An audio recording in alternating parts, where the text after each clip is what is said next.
This is Women Talking Mitzvot, brought to you by Deracheha and the Stella K. Abraham Migdal Oz Women's Beit Midrash as part of their commitment to bringing women's spiritual worlds into halachic discourse. This entire podcast series has been graciously sponsored by Sigal and Zach in honor of Women's Talmud Torah, Women's Halacha Study, and in merit of Am Yisrael. All of these episodes draw on the rich sources and discussions of women and mitzvot on Deracheha.org. In honor of Shavuot, the holiday when we celebrate our acceptance of the Torah, this episode focuses on the development of women's Talmud Torah and our personal journeys into the world of Torah learning, in hope that it may serve as inspiration for the journeys we are all on in our Torah lives. Hi, Yosefa. Hi, Shana. Today's topic is Talmud Torah, the study of Torah, which is a little bit funny because, in a sense, this entire podcast, Women Talking Mitzvot, is devoted to talking about Torah topics and understanding the halacha more fully and aspiring to keep mitzvot better. But what we wanted to talk about today specifically is the experience of learning Torah, and also to discuss maybe from a more personal place what that looks like and means for each of us in our own lives. Yeah, I love this topic. And even though it kind of like sits in the DNA of everything we do, Yes. I think it's really good sometimes to sort of like flesh out what that actually looks like. Because really in Judaism, we aspire for Torah to be our guiding force, for it to be the anchor of our entire lives. And we want it to center around that. But living a Torah lifestyle and observing mitzvot is not synonymous with the actual act of engaging in Torah. I'm actually going to mention that when it comes to my personal story, because I think understanding that those don't always come together is really, really significant. And someone can absorb through osmosis a Torah life. They can be part of a Jewish community, but that does not necessarily mean that they're really engaged in the formal act of learning Torah. In Sefer Dvarim, the book of Deuteronomy, it says, "Ulimadatem otam et bnechem," and you will teach them, meaning the words of the Torah, you will teach to your children. And we learn from this pasuk that we really have a specific obligation to learn Torah and to teach it. And so that means beyond being engaged in Torah life and knowing the general concepts, that there's really an obligation to really learn in a more formal way, whether that's from a book or with a teacher or with a family member or whoever it is. And this is where it kind of gets interesting for women, because while you could look at the pasuk and it says b'nechem and say it means children, sort of in the generic plural, the Midrash Halacha reads this pasuk as b'nechem v'lo b'notechem, that it's referring to your sons and not your daughters. And so it means that there's no Torah level obligation to teach your daughters Torah in the same way that you have an obligation to teach your sons. And the Gemara quotes this Midrash and then concludes that if women do not need to be taught Torah, then they're also not obligated in the Torah level mitzvah to formally teach it or learn it themselves. Right. Okay, so that's a very, very significant piece. But of course, what we've said over and over again in this podcast is that exemption, right, from the obligation of something is not the same as a prohibition. And so there are many mitzvot that we are pturot from, that we have an exemption from, but we still can choose to opt in. Many women choose to opt in. They don't even know that they're necessarily exempted from those mitzvot.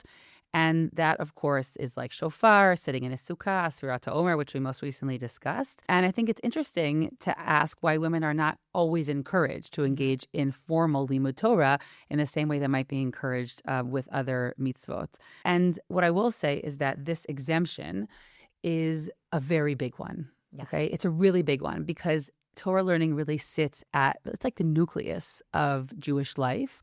Again, even though we said you could absorb it in a community, it's really something that sits at the center.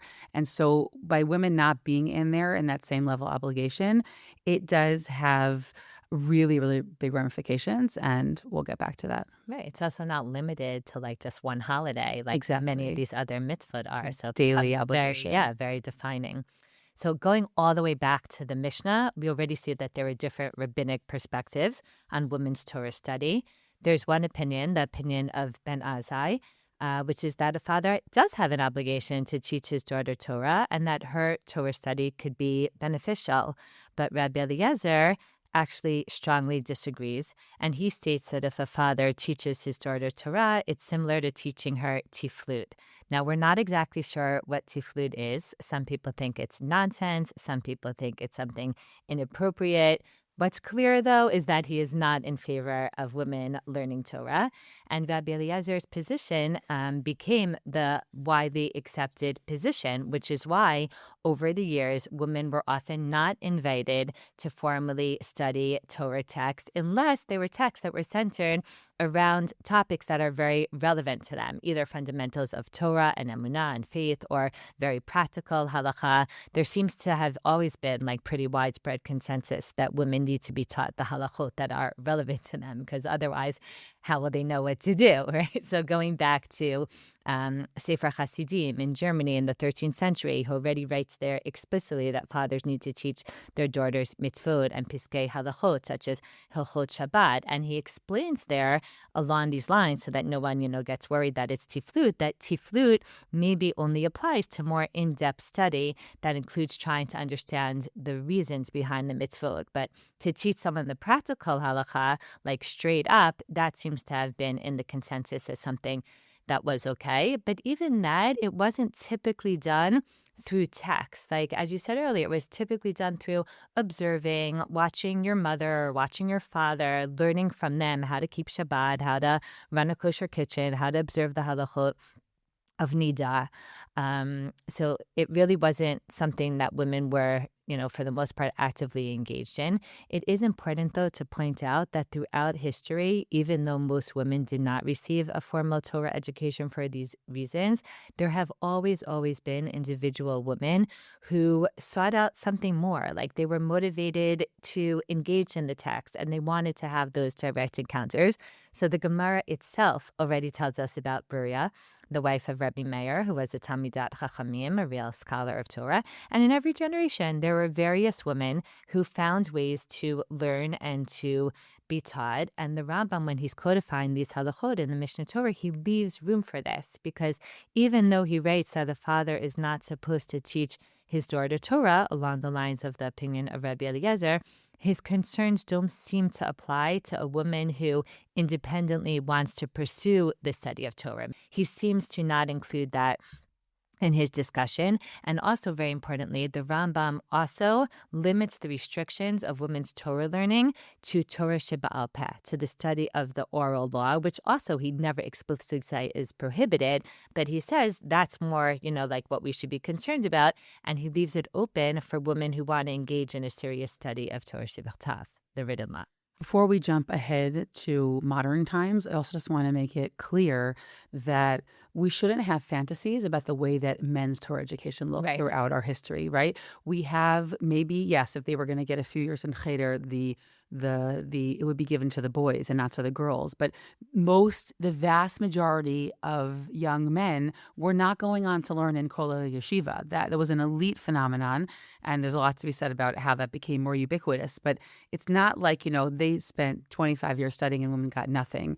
There was a tremendous amount of illiteracy, right? Again, we always had more of an emphasis on education than the culture surrounding us, but we shouldn't over-fantasize. You have to see it in the context of Yes, the time period. Also, exactly. because the printing press or books were super expensive. Things weren't Yeah, available. It's not like every yeah. yeshiva or every home And had here we had have the 15 books. We'll library. give them all to the boys and none to the Right. girls. It No, wasn't that's like not what that. the situation was like. So again, Absolutely. there's a much broader historical piece that, Yeah. can be looked at here. And still, there was always a gap.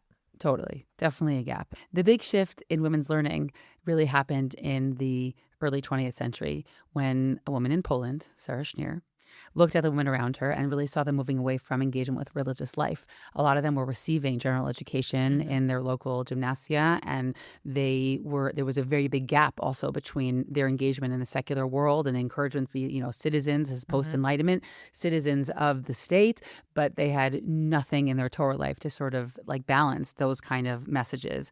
And so she looked around her and realized that this really needed to change. And she founded the Beis Yaakov movement, this network of girls' schools that was then initially supported by the Chafetz Chaim, meaning he was one of the first supporters of it, who really understood that you can't just pass on Jewish tradition through imitation anymore, right? Through mimesis. You have to be educated. You have to be engaged and taught this, and that there's a real need for that. Obviously, there's a certain irony in the fact that, meaning today in our world, this is associated with a more traditional or small c conservative movement, but this was the movement that spearheaded the idea of women's education. And It's amazing, though, to think that there is one woman who had a vision or had an insight, and she effectuated the kind of change that we ourselves are still so much reaping the benefits of, you Yeah. know? And there's so much rich history there in terms of her students and who Yeah. survived the There's Holocaust. And amazing biographies yeah, available about her today, and I think every Poland trip, no matter, like, what religious community you're from today, yes. often, will stop at the First Base Yaakov in Krakow. For sure, girls' trips, like when we went, back when I was in Israel for the year, like we stopped there, we made a siyah, Yeah. and there's a certain amount of hakarat hatov that we all feel towards her. Totally. So from that time on, teaching Torah Shebichtav, the written Torah, really became the commonplace, right? That was the common denominator. But we had questions that still remained about teaching Torah She'ba'al Peh, oral Torah to women. And that sort of remains contentious because there are different understandings about how much the world has changed and how much women need to be engaged in that kind of Torah learning. And so opinions on women learning really range from those who give limited approbation, like Rav Moshe Feinstein, to those who say there's really no halachic restraints at all, to those who see it as a total imperative, like Totally. Rav Soloveitchik. Mhm. And across the board, though, there seems to be a real understanding that women's access to Torah really needs to be greater than it historically was, so that we can feel engaged and connected to our Judaism, and also that this will impact our halachic observance and our connection to HaKadosh Baruch Hu. Mhm. I think it's so amazing. And like we really see it around us that this need for women to be engaged in Torah has become something that's just more and more understood across the board in all segments of our Yeah. community, from the most Hasidic to the most liberal, that like, yeah, women need to be learning. And of course, the two of us, feel strongly about this. And You might know what we think. I'll remind our listeners that in our very first episode of this podcast, we spent time discussing all the reasons why we think it's beneficial for women today to engage directly with the text. And I Yeah. encourage anyone who missed that first episode to go back to that. And also, we'll link to the great articles on the Deracheha website where you could read direct quotes from all the figures you mentioned, and also figures such as the Lubavitcher Rebbe and Rav Lichtenstein, and hear their perspective on women's Torah learning. Yeah, and Shayna, I think I just also want to say this even stronger. I don't think it's just beneficial for women to learn Torah or engage textually, at least that's in some moments of their life, right? I get that this is a shift over time and depending on our availability. And I don't think I can change the formal halachic definition, right? We are pturot, we are exempt from this obligation. But I really, really believe that we should act and expect of our daughters as if we are obligated in this mitzvah. I mean, I totally function like that. Mhm. I think that the mindset of being exempt, and I've mentioned this before, I think that it creates a lot of different phenomenon that aren't necessarily great in the long run. And I think that functioning that, of course, we are engaged Jews, and therefore we learn Torah, and we want to be people who know what it actually says in different places. I think that that's really, really significant. I think also that the profile of what a woman is has shifted so dramatically throughout history that I don't really see a real reason for women to be exempt. I know I'm saying something that's kind of extreme, and I don't mind. I really believe it. Like, I think that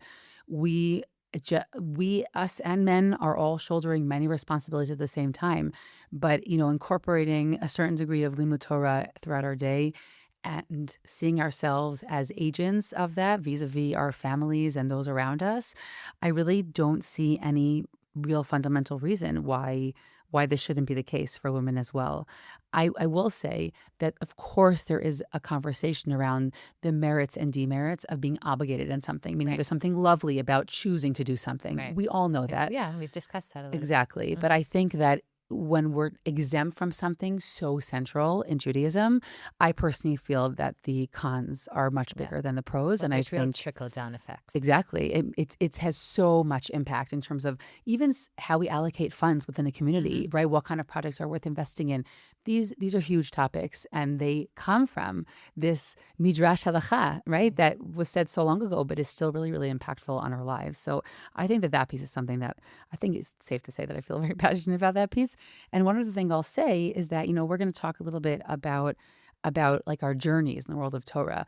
And the reason we call it that is not because we are coming from, let's say, lack of observance to observance, but because it's still not expected of us that we as women be this, right? Right. That we learn, we engage seriously.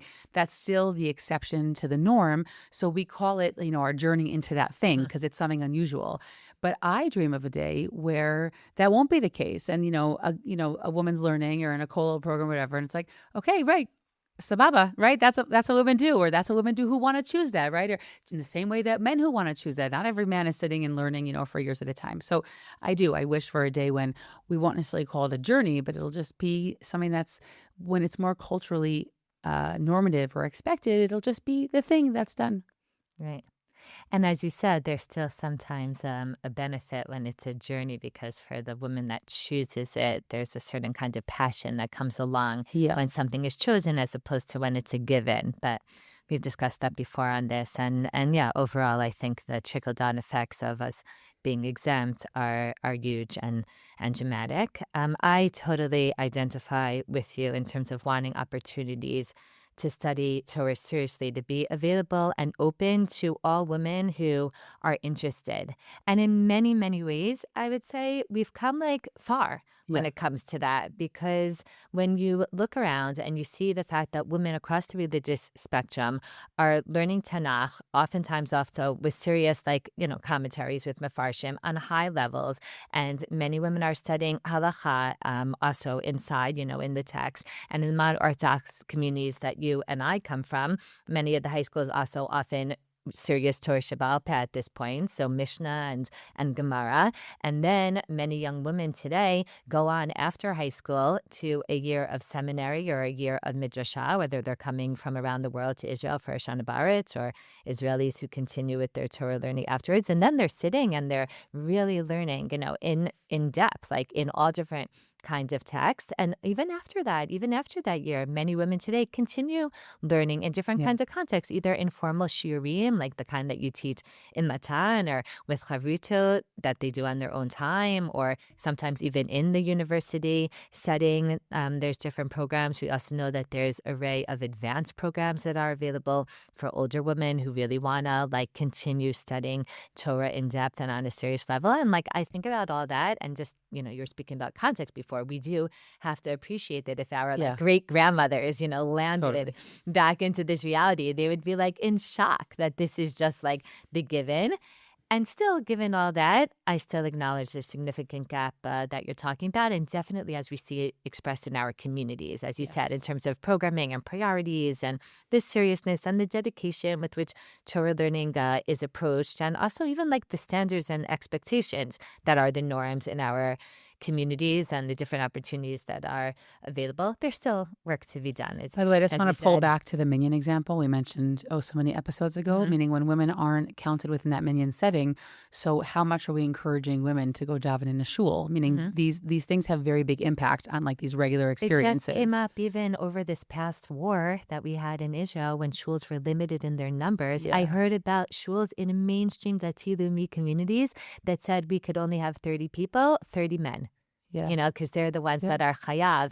And even though it's true they may be chayav and women aren't, that doesn't mean it's not a very meaningful, significant source of, connection in your life. So these things come up all On the the flip time. side, I just want to say that in the minion I was part of all the weeks of the war, I gave the Dvar Torah every single Shabbat. So I just want to say that there's diversity in these Yeah, but in in these terms of the way that it experiences. affects us, Yes, like though, of all the course. time. I just want to give credit because sometimes the informality makes space for other things, That and is true. sometimes, right? We Yeah. saw that in Corona. So That is true. Given all that, and given, the history and the development of women's involvement in Talmud Torah that we spoke about, and how the opportunities of our generation really are different than what was available beforehand, and given the fact that we're approaching Shavuot, which is the holiday of Matan Torah, right? It's Man Matan Toratina, the holiday where we were given the Torah, we thought that this could be a good time for the two of us to talk a little bit more personally and discuss our own journeys, as you refer to them, of Kabbalat HaTorah, like of accepting the Torah, of experiencing it, of receiving it in our lives, like how that happens, what it means to us, what our thoughts are as we move forward. So every podcast has touched on this a little bit, as we've said, like it rests on the backdrop of like who the two of us are and where we're coming from.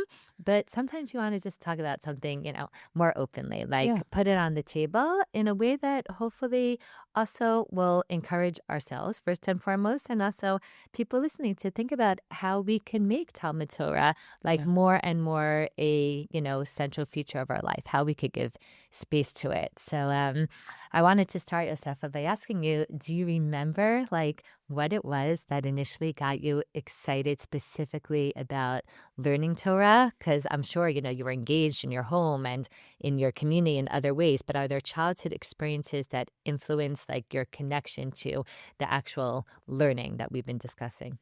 Yeah, I will totally go there. I just wanted to first respond to that and say that I kind of think about this as like a spiritual biography a little bit. And, it's a good thing to think about. Like this could be a good roundtable conversation at like on Shavuot, right? There's Hmm. plenty of time to have these conversations, to think about that with the people that we're with, our family, our guests.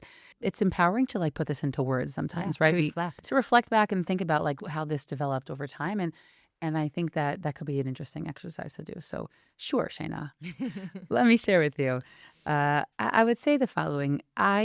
From a very young age, it's probably since I've been born, but definitely since I can remember, I had a very strong need or search for meaning. Okay, that is the earliest memory I have of myself as a human. Wow. Now, where I was able to find that, that was a long journey. Okay, meaning, but I remember myself from a very young age. Literally, my earliest memory, I think I was 3.5 or 4. I remember where I was in a parking lot of a mall, ironically, and I remember looking around and being like, "There's got to be something else here." Okay, it's one of my earliest childhood memories.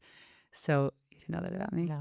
No. So that was my consciousness as a Mm. child, and it took me a lot of trial and error to figure out where I could find that in a way that fit for my personality. So with that sort of as like the general context, I would say the following. I grew up in a home that was such a Torah home, that was so dedicated, that had tremendous Mesiut Nefesh for our Torah life, but we didn't learn Torah formally in our house. So there was a lot of modeling that went on, and my parents as communal members, but I didn't see models. This shifted decades later, but I didn't see Lima Torah in a formal sense, like with books in my Uh-huh. house. And there was lots of shul, there was lots of shul going, there was lots of chagim, but I didn't see that. And it sounds really, really funny because we think about the world now, and you can kind of get exposed to so many things in this, internet laden world we have. But even today, I still think that when we don't see something modeled around us, even if we see something on a screen, it could still feel very, very far. What I mean to say is that it took me so many years to realize that all I needed were books. Hmm. But because I didn't see that modeled in that same way, it was a very, very long journey until I figured out what that looked like. So in the world I lived in, if you wanted to become more, fervent and be part of a meaningful religious life, so it was often expressed through halachic observance. Hmm. So that was like a tool that I was familiar with as a younger kid, and that expressed itself, and I sort of took on more things and things like that. But I would say that the first way that I really saw that like Torah learning can be something that like totally transforms was definitely in summer camp. Big shout out. I was like, I ran from swimming to the shiurim in camp. Like I was like, and I loved You swimming. were the only one, Okay, probably. probably okay, but I loved it. I didn't again. I didn't have any language to describe Hmm. any of this for so long, but I felt like I could breathe like in Camp those Masora classes. also, like Kamasora, they, shout out they to the they had a lot Newburgers, of Rabbi and Rebbetzin and they Newburger, cared a lot about their Torah learning. so much, They and had that was more a than other camps. exactly. It was a very frum environment, Hmm. and I literally it was like oxygen. But Hmm. again, I didn't really have words to understand it yet, but it was very, very impactful for me. And so that was significant. So there was also halachic observance, but also like the real like limud Torah and like the intensity of like of frum life I totally got from there. And I think though that like many, my year in Israel was really the first time that I was exposed to the idea of like a Beit Midrash, walk in the Beit Midrash, take out books, learn yourself, have a chavruta. It sounds so silly, but those words in the places that I learned, and I'm sure if I had chosen high schools differently, this would have looked different. But in all the places I was exposed to, though that message was never said to me, whether it was anybody or was me as a woman, it was never said, go and take charge of your Torah learning. There is an immeasurable amount of books and learning and knowledge that could be acquired in this Torah life. I just had never gotten that message until I came to Israel for the year. So that was life changing for me. Utterly life changing in exactly the stereotypical way you can think about. Utterly, utterly life changing. And I'll also just say that it not only was the learning life changing, but I also saw modeled, whether they were my individual teachers or the people that I would go to for Shabbat, like you can live a Torah life and you're also anchored in learning and you're also anchored in the Torah life itself and a community. And I sort of for the first time saw how that whole picture can look together.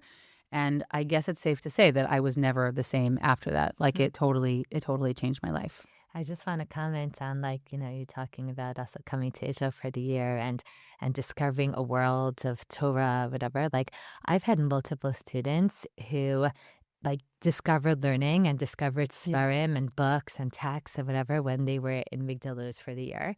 And then they go home and they realize that they had these books on their shelves Yeah. all along. And their father is a serious Talmud Chacham Yeah. and goes to a lot of It's a great shiurim, point. but somehow it never got transferred to them, maybe Yeah. to their brothers, but not to them. And they're like, oh, I went home and I'm like, I need to, get a shas or ram. They're like, we have a full library of svarim. And then like Yeah. it provides this new connection also for them with their father and their brothers a lot of times that they didn't realize even existed already Yeah. in their home. Yeah, I think that that's another interesting model. It wasn't the model for me. A lot of what I ended up gaining ended up boomeranging in a positive way back to my family in a subtle, slow drip kind of way over the years. But no, I definitely sort of got to my year in Israel, felt like I was literally a fish that had finally found its ponds, and then had to So spend a nice. long time figuring out how to integrate a lot of those pieces together. That took a long, long while. What about you, Yeah. Shayna? There's different experiences that really stand out to me from my childhood, some from my home environment and some from school.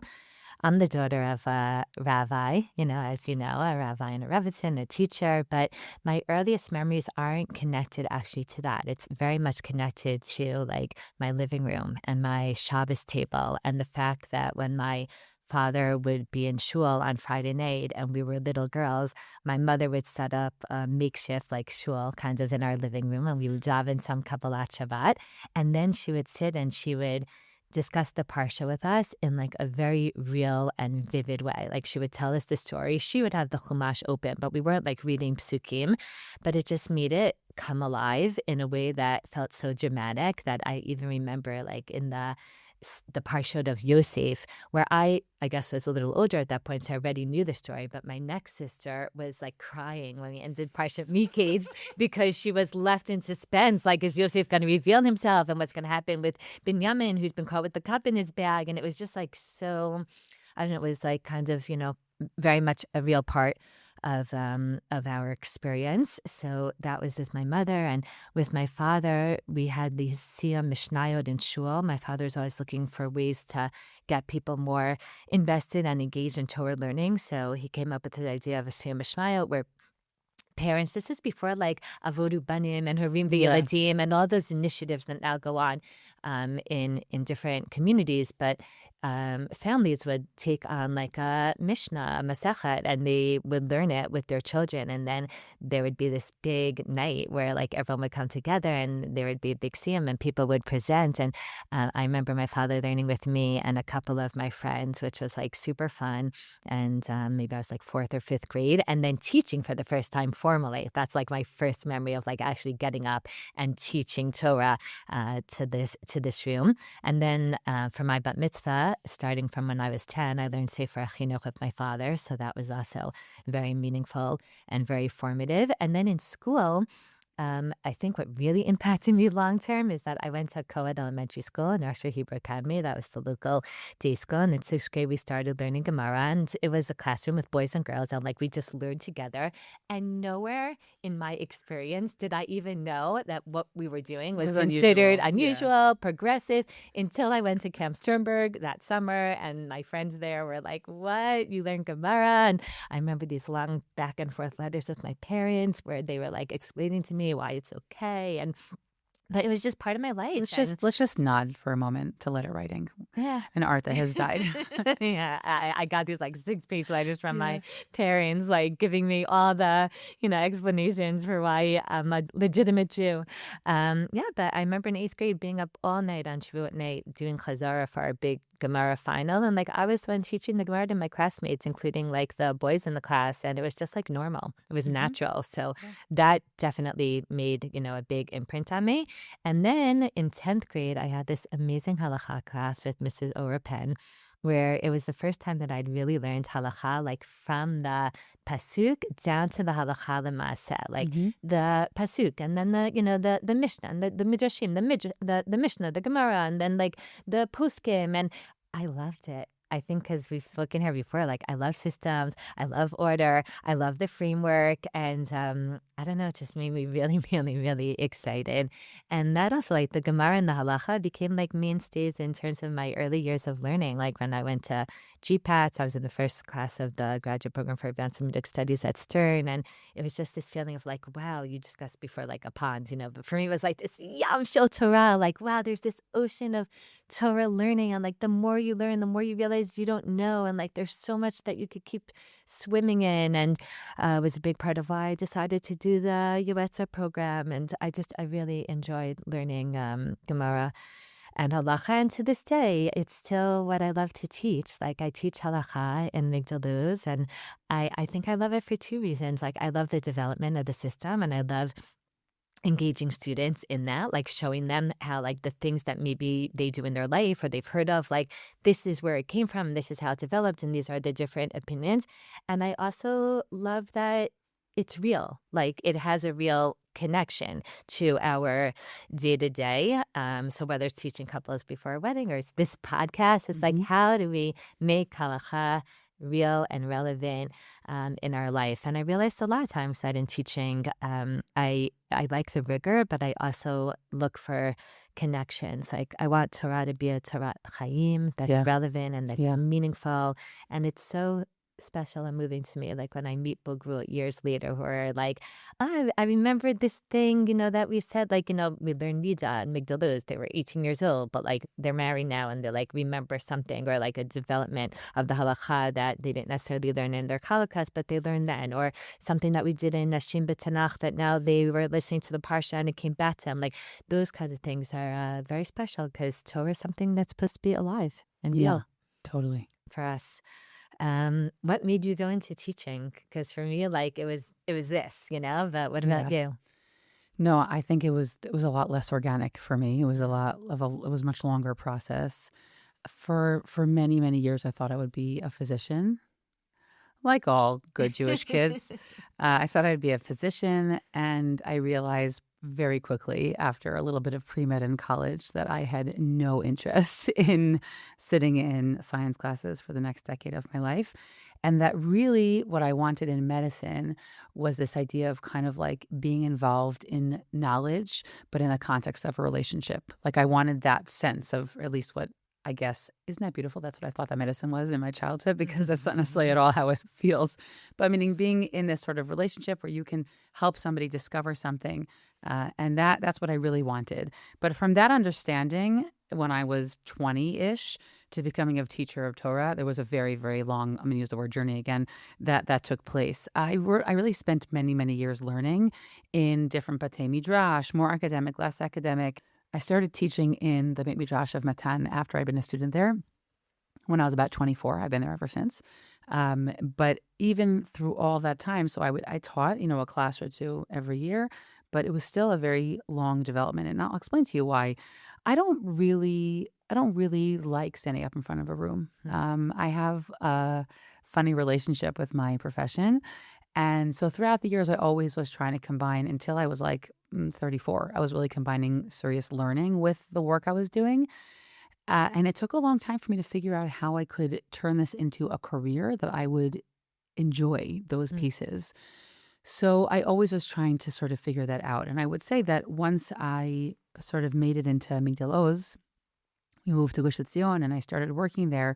That's when I felt things kind of started to click more, because I had really stopped liking the feeling of like lecturing to a classroom, and which is often, let's say, what happens if you're definitely teaching like an older crowd or certain kinds of settings. But in Midelos, a lot of the learning is much more democratic, Mm. whether it's like sort of in a circle and it's more conversation based. And I think at this point it's been long enough that I've sort of found my middle space between all those types.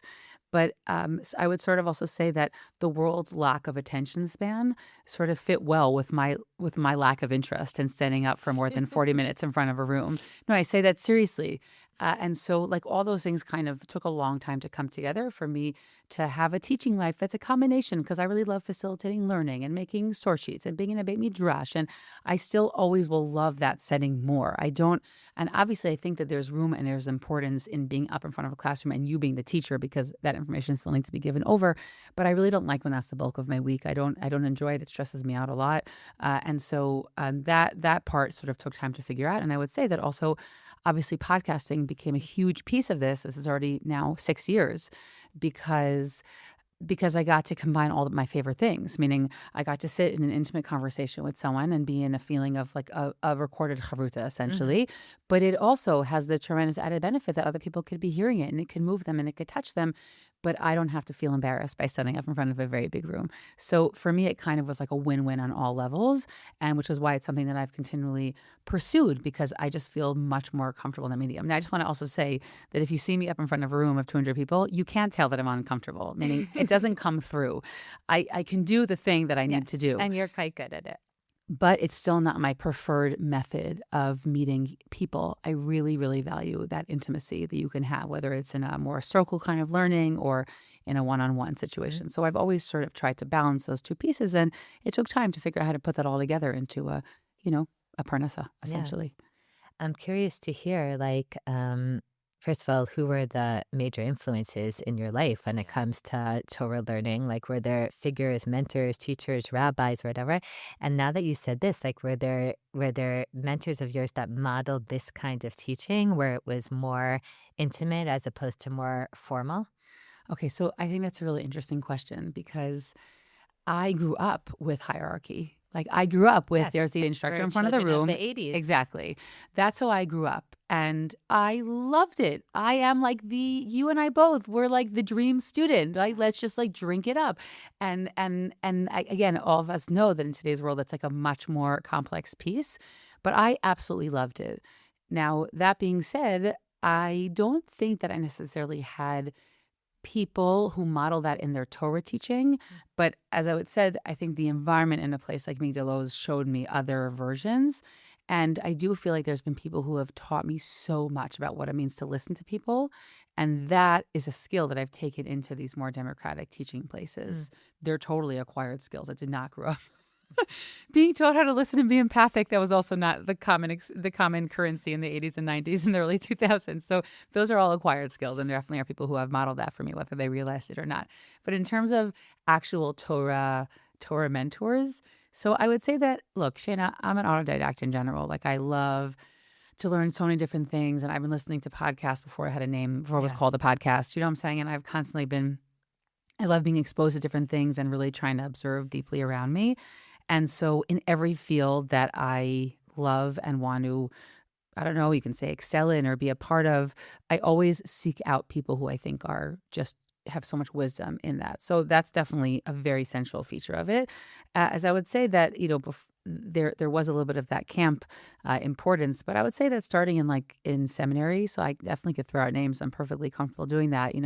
Rabbi Jason Appel and his wife Dara, who are still very significant people for me.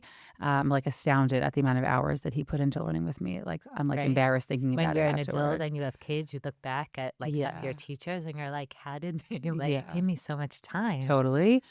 And Michelle Elmaleh was also very significant in that particular year. And I would say that after that, sort of as the dust settled on all the internal changes that happened for me in that year and the years after, the models that I sought out were people who were a combination of like Yirat Shamayim and From Life with like academic Mhm. rigor. That's simply, I realized that was my brand. Do you know what I'm saying? Like, that's what I was the most attracted to, certainly for that, I would say, 15-year period of my life. Again, I think now I'm in like another chapter a little bit. But so in that, we have, I'm happy to say Rabbi J.J. Schachter was very significant for me. Professor Elias Cease was my doctoral advisor as well. And Professor Joshua Berman is also significant. Again, when I think of like models in my mind, I don't necessarily spend as much time with them personally, but saw the way they approached the world, Mhm. approached Torah learning. That definitely was very impactful for me. And I would say two other pieces. One is also all of the women I've learned with in Charuta all these years. I've had I don't even think I can remember all of them, but meaning many, many, many, many chavrutot that were peers of mine. I always looked for women who were more intelligent, more skilled than I was in whatever we were learning, because that's the kind of chavruta I enjoy being a part of. I enjoy being the weak link and pushing myself to be stronger.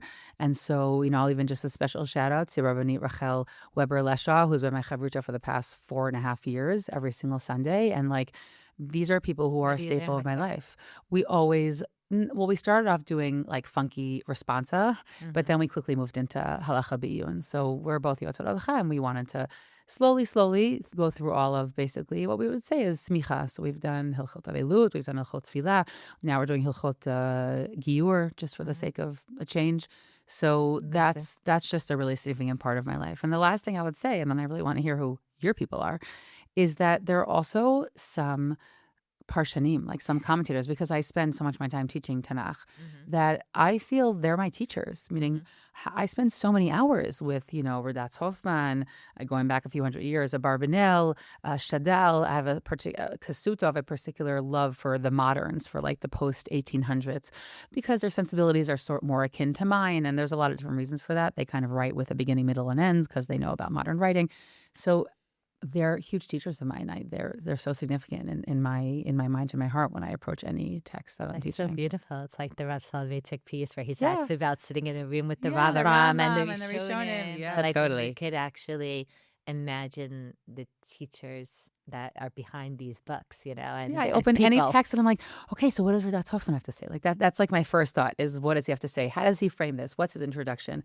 They're my teachers, totally. That's very special. Who are your Um, people, Shayna? so for me, like my parents really were like the Yeah. primary influences in my life when it comes to fostering a love for Torah. And I feel very blessed in that. I know that that's not always a given. And I think my sisters and I had a very special upbringing in that sense because it was really natural, as I said to you before. Like, my father has just real love of Torah that's very soft and gentle. It wasn't coercive and it wasn't restrictive, and it was just real. Like, he Hmm. always had a sefer in his hand, and wherever we went, he took a sefer with him. And he also just like he never wasted time, but not in a way that felt like a burden on Stressful. us. No, it didn't Yeah. feel stressful. It just felt like this is what he wants to be doing. So Yeah. sometimes he'd be sitting in the living room, he'd be like, Shayna, wake me up in 3 minutes. Like he just had to like close his eyes and restart. But we were really lucky, and we are really lucky to be his students. He's an excellent, excellent excellent teacher. And he was a student of Rav Soloveitchik and Rav Lichtenstein. And Rav Soloveitchik and Rav Lichtenstein, they believed in the power of learning Torah. Hmm. And they believed in teaching women Torah, not so much because of their respect for women, which of course they also had, but because of their love for Torah, and Yeah. because they felt like, How can we deprive how somebody of this? exactly, how Yeah. could you not share this with women? So my father taught Gemara to women in Rabbi Riskin's high school at MHS before he was married and before he had 4 daughters. Sometimes people think he was a supporter, proponent of women's learning because he had daughters. But no, in the late 70s and early 80s, he was already teaching women like serious Gemara and Halacha. And my mother, what stands out for me about my mother, she was a teacher of women in Jewish law in Central for many, many years. And that definitely influenced me because that's the topics that I primarily teach in Migdalus. But what stands out for me about my mother is like, she just has this like intellectual curiosity, like a thirst. Like, she loves challenging herself, and she's very rigorous, and she's always running to shiurim now, and she likes to work hard, and she loves the challenge, like you were talking Hmm. about, like, and she loves being in chavruta where like she really feels stimulated. And that definitely had an influence on us. And beyond my parents, I'll add that Rabbi Moshe Khan, who we were both fortunate Yes. to be Yes. Talmidot of his, his rigor, his attention to detail, the fact that he made us work hard and he had really high expectations of us and we weren't allowed to fudge anything. Yeah. And if you tried to like just get through a source to understand it, but you didn't know how to read every word, Better watch he's like, out. what does that word mean? What does that word? I remember when Judah and I were dating one time, I had a bechina coming up and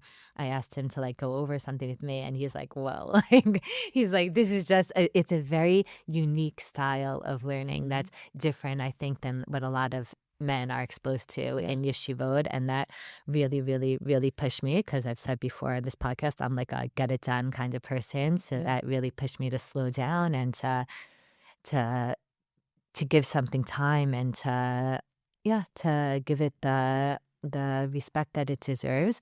And the last thing that I'll say is that I was fortunate in my early married years to spend 2 years in the Kollel of Yeshivat Har Tzion. We were married and then we had a year in Philly and then we came back here. That's the time that I was in the USA program, but we lived in Alon Shvud and I wasn't in the yeshiva, but when you're a wife in the kollel in the yeshiva, so you're in the yeshiva every week for tefillah, and those were the days that Rav Amital and Rav Lichtenstein would switch off. There were no like Shabbatot every third week like there are now. They would switch off every other week giving the sichot, and I feel like I was blessed a little bit to have that firsthand encounter with them. They have such an understanding of human nature. Like they're humanists and they care about people and they care about sensitivities and they care about the world. And beyond the fact that it was very meaningful for me to learn a little bit from someone who was such an influential figure in my father's life, but I felt like a little bit I got to touch greatness, the way like that to be that kind of part of that chain of the Masorah that's passed down from generation to generation. So that continues. I continue to be drawn to their writings and to try to incorporate them as much as possible.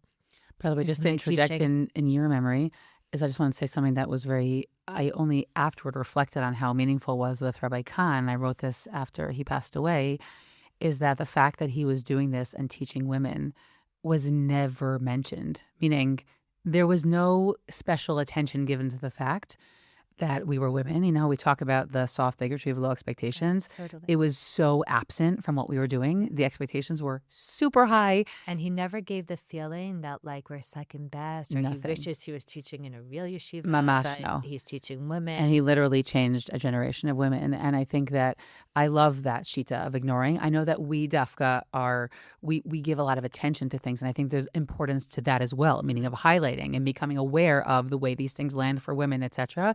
But there was something very powerful about the way that it wasn't given It attention. was a non-issue. Yeah. Totally irrelevant to the conversation. I later, when I would meet glass ceilings or when I would meet uncomfortable situations, I would reflect back and think like, wow, it was just not at all part of what we were doing there. And that was very special. Okay, so beyond, figures, we heard about your parents and of course in some of your really, really influential teachers, I guess I'm also curious if like in all of the years of your Torah learning and teaching, if there's like a specific Torah idea or ideas that sort of stick out as being something that you carry around in your heart, on a regular basis. Yeah. There's so many, and I think my students in Migdalis like to laugh because like they're the ideas that come up all the time. They can make the because, list. They could make the list, exactly. Yeah, I mean, from Sefer Chinuch, like the idea of acharei hapulot nimshachim levavot, like that your actions have a huge influence on your thinking. Like that's something big that I learned when I was very little with my father. So that's one of them. But I think what I want to highlight right now is that there is a Gemara that my father introduced me to when I was in high school, the Gemara of Elu ve'elu divrei Elokim chayim, that these and those are the words of the living God. And that even though, Beit Hillel and Beit Shammai would argue about things, and in the end we had to have like a psak, like people needed to know, bottom line, what to do. There's this idea that like there's inherent truth in both of their positions, or both of them are kind of having a perspective or an outlook that is based in something real. And that's something that my father introduced me to. And I think he lived his life like that, really trying to have respect for different people, different opinions, and different perspectives and different ways of looking at things. And I think it's something that we do on the Deracheha website when we are writing out an article. And Rabbanit Lori Novik is like, kind of bringing the halacha to life. So she's doing it through really bringing the different approaches, even if in the end, in our personal lives, we live a specific way, we're still going to give room to other opinions. And I think that it's something that I try to, give to my children. It really shapes the way that I understand people and the hashkafa that I have and the way that I teach halacha in the classroom, that like there's not necessarily only one way of doing something. And like when you see the full spectrum, even if at the end of the day you have your approach, the fact that there are people who may be doing something that to you looks crazy, machmir, and stringent, but actually it's because they're following this shita, or there are people that you may write off as like not being seriously halachically, but no, they're just following is something that for me, like I think is very core to the way that I try to live. So that's like one idea that's definitely something I carry around with me, and that goes back to my parents. And something I think that also has been very powerful in my life, that is a Gemara that my husband Judah introduced me to, is that there's a Gemara in Masachet Shabbat and Daf Yud where it says that Rava Chazia, the Rav Hamnuna, that Rava looked over at Rav Hamnuna and he saw that he was like being marich in tefillah. He was davening for a very long time, like that person Mhm. that's still at his Shmona Yep. Esrei while everyone else is done. And he said to him, like, why are you like leaving he said, manichem chaye olam, like you're leaving Torah study in order to engage in something that has to do with this world. Because when you're davening for your needs in this world, but Torah has to do with the next world. Meaning he's saying your priorities are wrong. Like daven quicker and get back to the Beit Midrash, like go study. And he answers him, I don't approach life like that. He says, man tefillah l'chud, vizman Torah l'chud. Meaning, when I daven, I think of that as its own thing. Like, I'm davening now. I'm doing something worthwhile. This is what I'm giving my time to. And then when I learn Torah, so like, I give my time to that, but I'm not living always with like, I don't know, like as long as I'm doing something worthwhile, that's where my attention is. Now, this is very resonant to me because I care a lot about decision making, and I think a lot about like Mhm. how we make our decisions. Mhm. And people could drive themselves crazy. I see this with our students, and they're like, should I learn Gemara or should I learn Tanakh? Should I learn Tanakh or maybe I need to learn Halakha? Should I learn Halakha or maybe I should be doing Chesed? Should I be doing Chesed or maybe I need to sleep because if I don't sleep, then like I'm not going to have energy, And the ability to just say, are you using your time well? Like, if right now you're doing something that's good and that's worthwhile, like you could focus on that. You don't need to always be thinking, is there something even better? Is there something better? You could just say, is this a good use of my time? And I think that that idea of that, like, most decisions that are hard decisions in our life are between things that are good and good. And sometimes we're trying to make it like a right and a wrong, or there's something better, or there's something that we should prioritize. And there's something about this Gemara that says, it's okay. Like, make good decisions in terms of like, are you doing worthwhile things? Are you spending your money, on things that you should be spending your money on or whatever? But after that, like, you could hold it. Like, you could hold that tension of, like, there may always be something more than that, but, like, you don't need to be driving yourself crazy, and I think there's something very reassuring about this Gemara that tells us that, like, again, you're not exempt from using your time or using your money on things that matter. But once you've determined that this is something that matters, you don't have to be driving yourself crazy in terms of, like, is there something even better or something that even matters more? So that's something also that has very much influenced me, and I something that I share with students that I think gives them a little bit menuchat nefesh, like a little bit of more breathing room. Interesting how all those Torahs, they occupy very central spaces, meaning whether it's your, childhood memory of learning with your father or all the decision-making conversations you have. It's so interesting that Yeah. those. What about you? Yeah, I guess I'll express something similar, totally different ideas, but a similar idea. These things that sort of sit at the root of who we are. There's a lot to say in terms of ideas in Tanakh and Tanakh teaching that are resonant for me. Dafka, I don't want to go there because there's so many, but they sit really at the root of how I look at Torah, I look at the Pshat, how I look at the importance of the text. But I Dafka wanted to bring two other things that are really much more about lifestyle than about Limud Torah. One of them is the opening passage in Orot Tshuva from Rav Kook. Obviously, unshockingly, I did not grow up learning Rav Kook. Obviously, it's a Torah that I sort of gravitated to more as I became an adult and certainly living in Israel. and I'm going to totally butcher the first piece. I'm not really going to go into it, but I want to just tell you what the thrust of it and why it's significant for me. Is he talks about tshuva and all different kinds of tshuva. There's tshuva tiv'it, okay, and this sort of natural tshuva. Bad translation. Tshuva tivit gufanit, v'tshuva tivit nafshit. Okay, we have some sort of this sort of like physical tshuva and sort of this more internal tshuva. And again, he goes into detail about how to divide those up. But he basically says that when we do something that doesn't honor ourselves, the Torah, the world around us, it creates negative impact. And it's not just because I did a sin, let me write it down in my, book of evil deeds, but it impacts the world around us, it impacts ourselves, it impacts, how what outcomes can look like in the future. And he looks at all things in a much more system-based kind of way. His Kabbalistic perspective really sits at the foundation of a lot of how he sees the world. And ideally, he would love to see the world as like working in harmony. So when we don't do what we're supposed to, whether it's because we're eating poorly or because we're not fulfilling a mitzvah, that impacts negatively something much more than just like, did I not do what it says in the book or not? And what impacts me is not even the Torah itself, but this idea of the harmony, meaning the idea that all these pieces come together, that our Torah lives and our the way we eat or the way we behave with other people and our learning. Obviously, you could say they're all part of one system, even just talking about midot and chesed. But he's talking about something much bigger, I would say broader and even deeper, meaning that there's like this, we are part of this very big system that is the world, that really is HaKadosh Baruch Hu, again, all the sfirot of Hashem, and that all the things, all of our hanhagot, all of the way we behave really impacts in very different kind of like subtle ways. So it's sort of like the idea of the system and like the holistic way that he looks at Torah, Yes. specifically here tshuva, that speaks And to what me. Cook always did, like look for Yeah. the harmonious, Yeah, there was a belief that there aspects was of a children. harmonious. Many other Jewish thinkers did not have a Right. belief that there was No, something very harmonious. There different. was The a Rav Sam, I dialectic, think. exactly, which is why I had long gravitated away from that and then was gravitated more towards Rav Kook. And that reflects itself, as you know, or, and others less Your so listening. lifestyle. Yeah, very much reflects itself in my lifestyle. But the other piece that I'll bring in, and here it's a little bit heavy, but it is significant.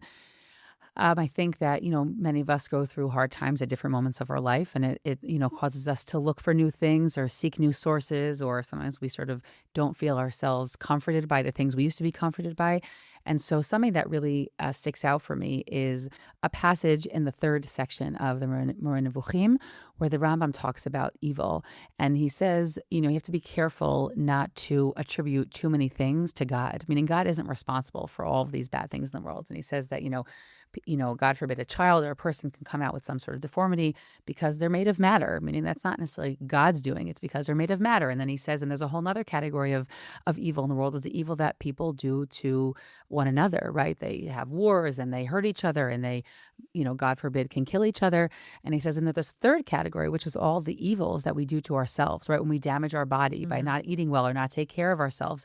So you can say to God, how could you do this to me? But he essentially says, you can't say that to God. He says, you shouldn't attribute all of these, difficult scenarios to God, because you have to realize that there's a lot of human responsibility within them. Now, why do I say this? Because on one hand, there's something comforting about this realm, and there's also something that I think does not resonate with many people, meaning it really resonates with me that we as humans need to take responsibility for as much as possible. That resonates with me as a human. On the other hand, we also crave a personal relationship with Hashem and believe we have a personal relationship with Hashem. And many people who can go through horrible scenarios, so they might say, okay, well, I really did that bad behavior all my life, or ate this or smoked that, but it doesn't necessarily mean that it had to come to this thing. And they do look at what they're going through as something that they're in dialogue with God. So on one hand, he takes God out of the picture in many scenarios. And to me, there's something right about that. On the other hand, it can leave a vacuum of, wait, so where is Hashem in this situation?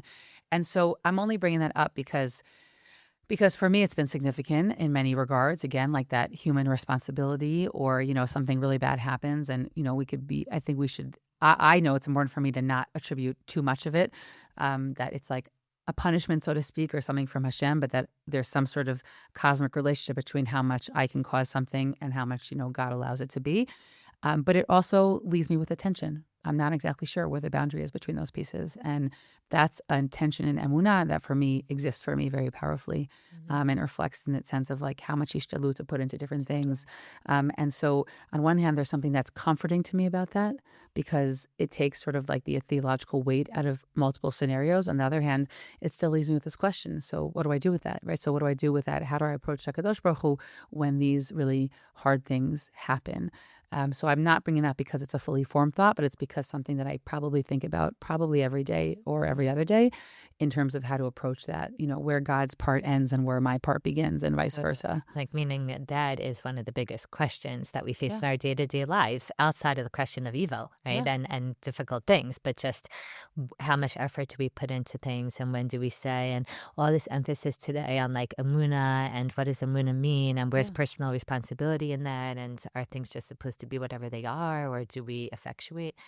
Yeah, I'm with you on that. It's a Something that I think total it's about a a lot. total, internal tension for me. I Yeah. don't have an answer. I try and navigate it anew every time. Right. So, okay to live with tension. Yeah. When it's two things that we really, really believe in, we don't want to let go of either of them. Do you find that there are certain svarim that you are always coming back to, or that also like sit at the root of who you are, or that you particularly enjoy teaching? Yeah, I mean, look, I mainly teach Tanakh on a daily basis. This podcast is a great halacha piece as well, but meaning I mainly teach Tanakh in front of the classroom with lots of other kinds of sources. And it's definitely what I'm learning with all of my kids. I'm always in the middle of a different book with them. But as I mentioned earlier, when I'm like actively learning Bechavuta, it's usually going to be halacha biyun. It's also involving Gemara, but Yeah, usually so it's nice that halacha you have that biyun. balance. Yeah, thank God. It's usually halacha biyun and not Gemara. Hmm.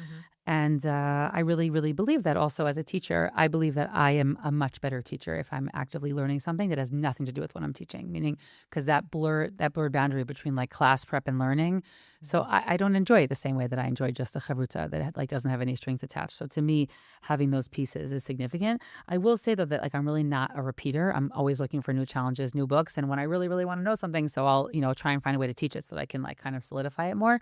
But I will say that if I can pick one book in Tanakh itself, I think that I probably come back, or at least want to come back the most, to Sefer Breshit, both because just a lover of narrative, and also because I really believe that like it's sort of like the DNA of everything that comes afterward. So that's really significant for me, and also a lot of commentaries that are on that on Sefer Breshit that are very, very significant to me. The JPS series on all the Torah is very, very central to my preparation, as is Professor Leon Kass's book on Breshit, and of course all of the classical commentaries that I mentioned earlier that are kind of my teachers on a regular basis.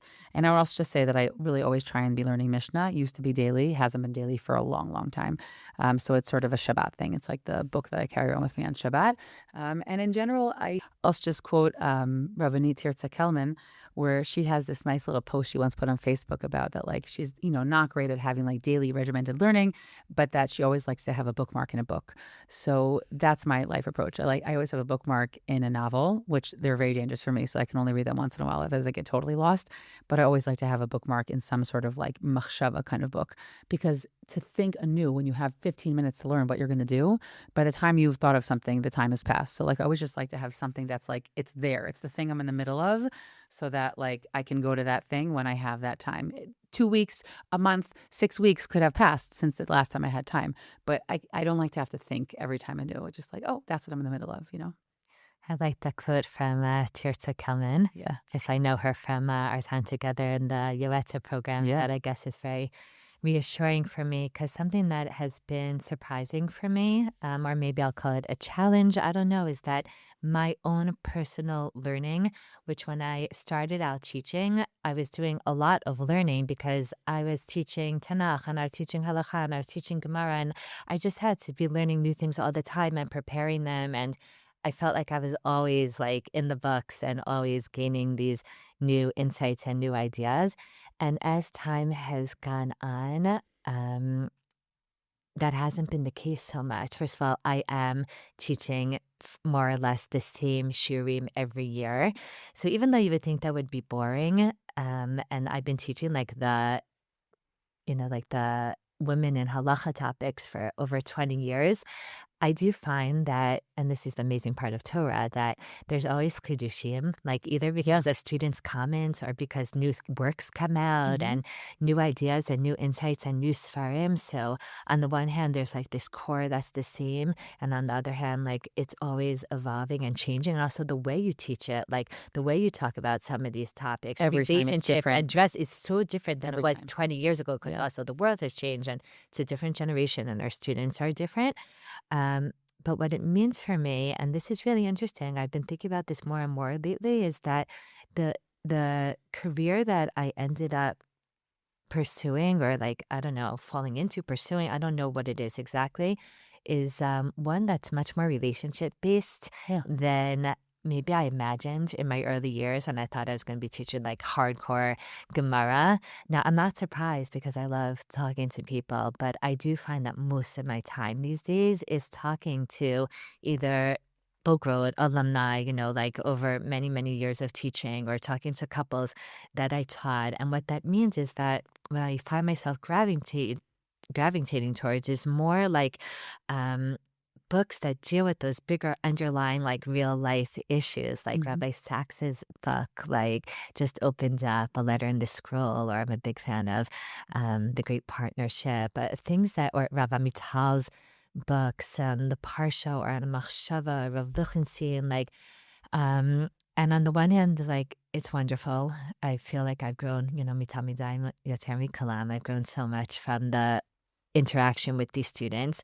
But there is a certain kind of like guilt or embarrassment, even shame, I think, that like I used to feel. I've been working on it, so I don't feel it as much, but like that I look around, at people like you or at family members of mine who are like, they're really learning the Charuta, or they're really engaged in like amazing daily projects like Daf Yomi or Mishnah Yomi or Rambam Yomi or Nach Yomi. And I'm like, how come I'm not succeeding in that? And sometimes you just have to be honest with yourself and Hmm. be like, okay, because I guess that goes back to the Gemara I just quoted. Like, I'm doing meaningful, worthwhile things with my time. Yeah. I know I am, but like, okay, but maybe also it would be good to try to stretch myself and, as you said, learn something beyond what I'm teaching or what I'm engaged in, Yeah. just because, like, I learn with my kids. I have chavruta with two of my boys that are in yeshiva, and, like, that's something new and different or whatever. But, like, maybe for myself, like, maybe I need to take on a daily commitment. But I like what Tirta said, because daily commitments have always been hard for me. Not because I'm not Yeah. good at commitments, but because it feels like that burden of like, oh, I have to check this off for today. Yeah. And like, I don't want another thing, making my kids lunches or making dinner is enough of that. Like, Yeah. No, another thing I that I can't have do to just daily. I get can't do done is, dailies anymore. yeah. Hmm. So, yeah, it's hard to like kind of find our balance. And it's something dynamic that's always shifting.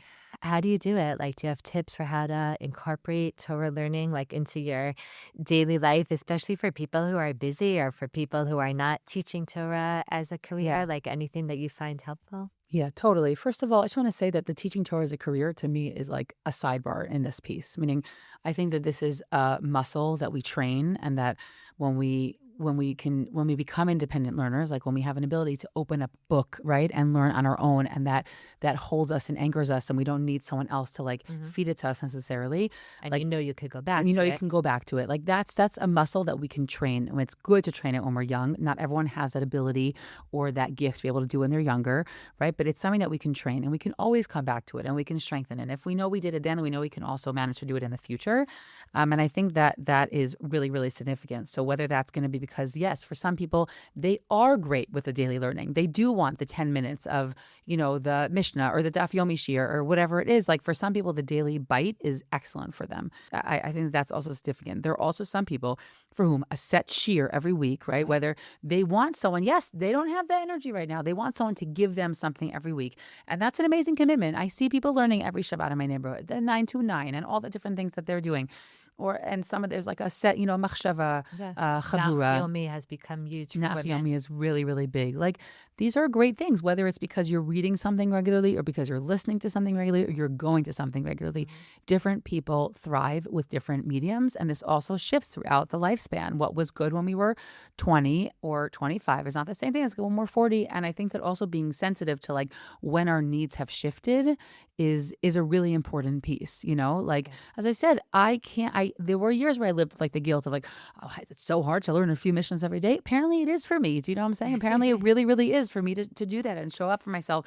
And I don't want to do it at 10 o'clock at night when I'm Yeah. exhausted. And I don't want to do it that way. There were years where I did, but now I don't. So like, it's And just like that's okay. also, yeah, being honest with oneself. Yeah, and especially for women who were very serious in their, year in midrasha or seminary, that Yeah. change, especially as you have children, or if you're busy with career or whatever it is an adjustment, because you could feel like, I know what it means to really learn, and now I'm not doing that anymore. And I think, part of what you're saying, and I want to reinforces is that, like, don't be so hard on yourself, because sometimes when you have like an expectation that has to be 10 and you can't hit 10, so it ends up being 0, Mhm. where like 6 would be pretty awesome, Yeah. or whatever it is. So, like, whether it's listening to a Torah podcast while you're cooking or exercising Yeah. or driving, or as you said, the weekly shir, or for some women, it's just like going to be, the discussion at the Shabbos table or whatever it is. Like, I think what we're really coming back to is that you have to find what works for you at the stage that you're at. And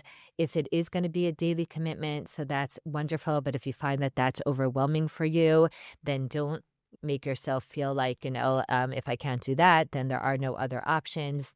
We shouldn't be judging ourselves too much, because I guess the goal at the end of the day is really that we're able to engage in Torah in whatever way we're able to at this moment. Yeah, and also for some people, I just want to mention like Shavuot learning is great for them because just like they like to walk with a partner, so they Mhm. also want to learn with a And partner just showing up. and just showing up and knowing that it's on Mhm. your schedule and that it gets you there. One other thing that I would say as a tip is that piece about the bookmark and something. It's good to just know, oh, this is my set podcast or this is my set shear. Yes, sometimes we need to seek out something new. We need to try something new. We need to try a new shear. But it's really helpful when there just is the thing that we do. Some weeks it'll be The more default. transcendent. Yeah. Some weeks it'll be less so, but it saves the thinking time. And I think that it's could be really, really helpful. Like I'm committed to this thing. I'm going to carry it through until I finish it. And when I finish it, I'll think about what I want to continue with. But it doesn't really think every time I knew. So what do I open now? What do I do now? It's kind of like why I don't even listen to the news so much because I haven't really set myself on like a good podcast or a good station. So it's like every time I have to decide, is it interesting for you or not? It's too many philosophy. Like I don't need the philosophy. Just do it. Mhm. You know what I'm But saying? if you have your go-to, then it's just there. Yeah, it's just there, and then it's easier to go about it. Is there something that you like feel like you envision for the future of women's Torah learning, like something that you'd like to see, a hope of yours? Yeah, although I think I kind of said at the beginning of our conversation, I really just want to raise the bar of women's Talmud Torah. I really want literacy to be the norm and not the exception. And as you said, of course, we are at a level of literacy that's unprecedented for, looking all the past centuries. Ve'adayin, with the quick pace of change that's happened, I would like us as communities to, just as we expect our young boys to learn Torah and commit themselves, I want us to expect that of our daughters. And I'll just say that you know this, but I'll, tell those listening that I would say that maybe one of the most significant things I feel like I do right now, even though it doesn't necessarily take up a large majority of my time, is that we have a Talmud Torah for children in our neighborhood. There's shiurim every day in the afternoon and every evening. Yes, also some of the manifestations of I would call them the imbalances that Mhm. exist between men and women's education in general. But that being said, we have shiurim, every day for different age brackets. And we also have, of course, for the girls. And that to me is a great thing. It just gets kids used to learning Torah from a young age. This is the thing we do. That's what we want. We want it to just be the norm. We want it to be the standard. We can always talk about the outliers and the unique and going to Kollel for 15 years.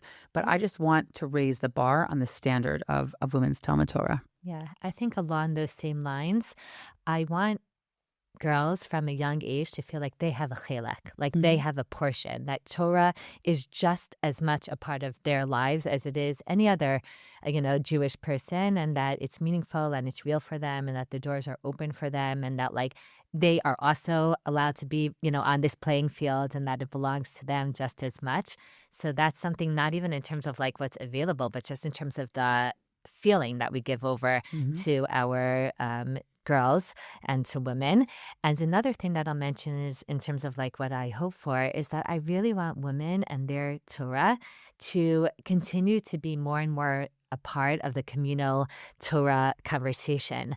I think it's so wonderful and significant when men, especially young men, are able to learn Torah from women, the same way that they're able to learn Torah from their wonderful male teachers, meaning, but being exposed to women and their perspectives and their ideas and their insight, even their tone and the way in which they approach something is something that I very much want for my 4 sons and for their friends. And I think it's impactful because at the end of the day, as much as, yes, I understand it's Niyud issues or whatever, but at the end of the day, in terms of the world view that we want to have and the kind of families that we want to build and the kinds of communities that, like we're hoping for, I think the respect is very much influenced by the kind of dialogue that we have around these issues. And when women are brought into the conversation and When they men, bring themselves into the yeah, conversation. when they set themselves a place at the table, as you said on an earlier podcast. But yes, when women are part of the conversation, it creates a richer and even more dynamic world of Torah learning for everyone. And I Yeah, think we've all gained from that, men and women alike. totally. Okay, Yosefa, what's your takeaway from all this? So I think that it's hard to take one takeaway from this conversation because I think that there's been a whole bunch of salient points that we're both really passionate about. But I guess I would say that the idea of being engaged in our Torah life, right? It's also doing the Torah life. It's being part of a community and being part of, doing chesed and all of those pieces. But I think that it's really, really important that we be engaged in constantly discovering things about our Torah life, that being engaged in some kind of learning. I think that it fuels us very much in a way that I really can't emphasize that enough. I see it just around me all the time. And I think that when we're living in a family setting, and if we have children, I think that there's nothing better than to model that kind of engagement for your children. We can try and get them to do the thing. I even say on a silly level, whether it's a halachic practice or it's Torah learning. Like I could say to my kids, make sure to bench. But like if I'm not actually doing it myself, my kids will see through that very, very, very quickly. And I think that also with learning, meaning I don't just think it's important, meaning I want to do that thing. And so even if I don't say that it's important, they're going to see that it's important because I see that it's important to me in the way that I behave. And so to me, that engagement is a really, really, really big piece. And I think that engaging and learning can be a very, very central feature to our lives and also to our family lives. And I think that it's really irreplaceable. How about you, Shayna? I'm really inspired by like listening to you and all the different learning things that you're Oh no, watch out, engaged Judah. in. Yeah, and no, and I have a lot of people in my life, thank God. Like my children are serious learners, and I have a sister who does Mishnah Yumi, and my husband like has been doing Rambam Yomi because one of my sons got him into it, and like it took a few years, but he just finished all of Mishnah Torah, and I'm jealous. Like I'm jealous, but then I'm like, but I don't really want to, and I'm realizing now through this conversation that what I don't want to is I don't want to have that daily commitment because Mhm. it feels like a burden to me and it's heavy and I don't like it, and then I grow resentful and then I Yeah, want nothing to do yeah. with it. But the bookmark idea that you threw out Mhm. really, really resonates for me. So Mishnah Torah is something that speaks to me, and I've been afraid to start because I didn't want to have the daily commitment. But I think if I put a bookmark in the Mishnah Torah, and here and there when I have a few minutes, instead of scrolling on my phone or instead of wasting time or whatever, Yeah. I open the Rambam and I learn a halacha or two without any goal of when I finish or if I will ever finish. But that's something that I'm gonna take with me. It's just like a little nugget that could really influence. It may not be every day, but the days that I am successful in doing that. So thank you for that. We'll see how it goes. I'll keep you posted. Chag Sameach, Shayna. Chag Sameach. Did this conversation move you or cause you to think about the topic in a new way? Please share these episodes with friends and family and start conversations about meaningful mitzvah observance.